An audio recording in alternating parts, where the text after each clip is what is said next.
இவன் என் தம்பி. இவனுக்கு 12 இயர்ஸாக வீசிங் இருக்குது. பிறந்ததுலேருந்து இருந்துருச்சு. ஒரு 3 இயர்ஸ்க்கு அப்புறம் வீசிங், பிறந்த 3 இயர்ஸ்க்கு அப்புறம் வீசிங் நல்லா தெரிஞ்சிடுச்சு.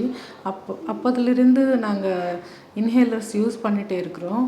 லாஸ்ட் இயர் கொஞ்சம் சிவியர் ஆகிடுச்சு. மெடிசன்ஸ், இங்கிலீஷ் மெடிசன்ஸ் அதெல்லாம் ரொம்ப யூஸ் பண்ணியோ, வேறு கிளைமேட்னாலேயோ இல்லைன்னா லைஃப் ஸ்டைல்னாலேயோ என்னன்னு தெரியல, சடனாக 104 அந்த மாதிரி ஃபீவர், டெம்பரேச்சர் ஹையாக போயிடுச்சு.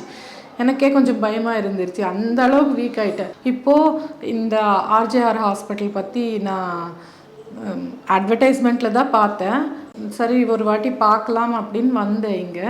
இங்கே வந்ததுக்கப்புறம் 2 மந்த்ஸாக நாங்கள் மெடிசன்ஸ் யூஸ் பண்ணிகிட்டே இருக்கிறோம். இந்த 2 மந்த்ஸ் இங்கே வந்து இந்த மெடிசன்ஸ் யூஸ் பண்ணதுக்கப்புறம் ரொம்ப ரொம்ப ஃபாஸ்ட்டாகவே அந்த இம்ப்ரூவ்மெண்ட் தெரிஞ்சிருச்சு. ரொம்ப ஃபாஸ்ட்டாகவே அவங்க உடம்புல வந்து டிஃப்ரென்ஸ் வந்து எனக்கு தெரிஞ்சிருச்சு.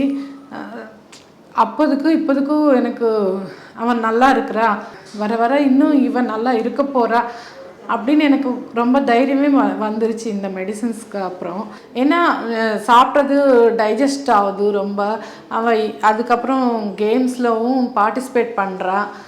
அதுக்கு முன்னாடி ஒரு 2 டேஸ் கேம்ஸுக்கு போனால் 3rd டே வந்து அவனால் முடியாமல், இன்ஹேலரில் இருந்தால் கூட 3rd டே வந்து அவனால் முடியாமல் ரொம்ப வீக்காகிட்டு என்னால் முடியல, என்னால் ப்ளே பண்ண முடியல அப்படின்னு வந்துடுவான். இப்போ ஒரு 10 டேஸாக நல்லா ப்ளே பண்ணுறான்.